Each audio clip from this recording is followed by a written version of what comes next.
आज हम समझेंगे क्लास 8 का चैप्टर 3 परमाणु की संरचना। क्वेश्चन 1, पदार्थ की मूलभूत इकाई क्या है? परमाणु। क्वेश्चन 2, समान प्रकार के कई परमाणु आपस में मिलकर क्या बनाते हैं? तत्व अणु। जैसे हाइड्रोजन और हाइड्रोजन किसका अणु बनाते हैं? हाइड्रोजन का अणु। नेक्स्ट है, असमान प्रकार के कई परमाणु आपस में मिलकर कैसे अणु बनाते हैं? ये क्या बनाते हैं? यौगिक का अणु। जैसे हाइड्रोजन प्लस क्लोरीन मिलकर क्या बनाते हैं? हाइड्रोजन क्लोराइड, जिसको हम क्या कहते हैं? यौगिक। नेक्स्ट है, परमाणु के कितने मूल कण होते हैं? 3, इलेक्ट्रॉन, प्रोटॉन और न्यूट्रॉन। इलेक्ट्रॉन की खोज किसने की? सर जे थॉमसन ने। नेक्स्ट, प्रोटॉन की खोज किसने की? तो प्रोटॉन की खोज गोल्डस्टीन ने 1886 में की, परंतु इसका नाम जो दिया वो रदरफोर्ड ने दिया था। न्यूट्रॉन की खोज किसने की? चैडविक ने। नेक्स्ट, इलेक्ट्रॉन पर कैसा आवेश होता है? ऋण आवेश।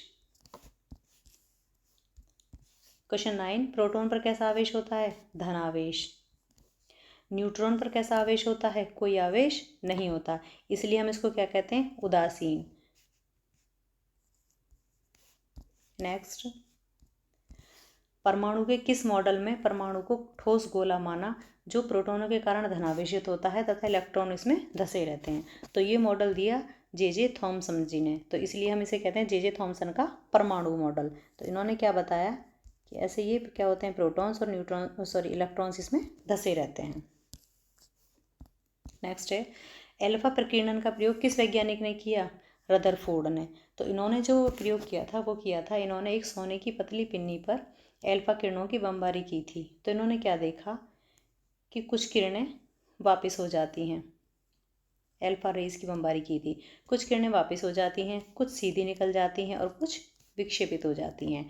तो इन्होंने बताया कि जो किरणें वापस हो जाती हैं उनका रीज़न होता है कि परमाणु के बीच में उसका नाभिक होता है, इसलिए कुछ किरणें वापस हो जाती हैं। और जो सीधी चली जाती हैं इसका मतलब है कि बीच में नाभिक के बाहर कुछ स्थान खाली होता है, जिसकी वजह से वो किरणें सीधी चली गईं। और कुछ विक्षेपित हो गईं, तो विक्षेपित का कारण उन्होंने बताया कि नाभिक और एल्फा कण दोनों पर आवेश समान था, इसलिए वो विक्षेपित हो गईं। तो इसको हम कहते हैं रदरफोर्ड का मॉडल। नेक्स्ट, किसने बताया कि परमाणु का समस्त द्रव्यमान तथा धनावेश उसके नाभिक में उपस्थित होता है तथा इलेक्ट्रॉन नाभिक के चारों ओर चक्कर लगाते हैं? तो ये बताया नील्स बोर ने। उन्होंने कहा कि ये क्या है? नाभिक, समस्त द्रव्यमान इसमें रहता है, इलेक्ट्रॉन इसके चारों ओर चक्कर लगाते हैं। नेक्स्ट, परमाणु का नाभिक किससे मिलकर बनता है? प्रोटॉन और न्यूट्रॉन से। प्रोटॉन और न्यूट्रॉन कहाँ होते हैं? परमाणु के नाभिक में। और इलेक्ट्रॉन कहाँ लगाते हैं? इसके चारों ओर चक्कर लगाते हैं। लेकिन प्रोटॉनों की संख्या किसके बराबर होती है? इलेक्ट्रॉनों की संख्या के बराबर। नेक्स्ट, किसी तत्व के परमाणु के नाभिक में उपस्थित प्रोटॉनों की संख्या को क्या कहते हैं? परमाणु क्रमांक या परमाणु संख्या, जिसको हम Z से डिनोट करते हैं। नेक्स्ट है, किसी तत्व के परमाणु के नाभिक में उपस्थित प्रोटॉनों तथा न्यूट्रॉनों की संख्या को क्या कहते हैं? इसको हम कहते हैं द्रव्यमान संख्या। मतलब प्रोटॉन प्लस न्यूट्रॉन दोनों के मिलाकर की संख्या को क्या कहते हैं? द्रव्यमान संख्या। नेक्स्ट है, किसी तत्व के वे परमाणु क्या कहलाते हैं जिनकी परमाणु संख्या समान तथा परमाणु भार भिन्न होता है? तो इन्हें हम कहते हैं समस्थानिक। जैसे हाइड्रोजन के 3 समस्थानिक हैं, 1H1, 1H2 एंड 1H3। तो इसमें क्या है? परमाणु संख्या जो है वो तीनों में एक है, लेकिन परमाणु भार अलग अलग है, तो इन्हें हम क्या कहते हैं? समस्थानिक। नेक्स्ट, किसी परमाणु से इलेक्ट्रॉन के निकलने या इलेक्ट्रॉन के जुड़ने से प्राप्त कण को क्या कहते हैं? तो इसको हम कहते हैं आयन, इसीलिए हम कहते हैं धनायन या ऋणायन। जैसे एक एग्जांपल लेते हैं, सोडियम है। सोडियम में कितने होते हैं? प्रोटॉन 11 और इलेक्ट्रॉन भी कितने होते हैं? 11। तो क्या होता है, अगर सोडियम में से एक इलेक्ट्रॉन निकल जाए तो सोडियम में इलेक्ट्रॉन कितने बचेंगे? 10 और प्रोटॉन कितने बचेंगे?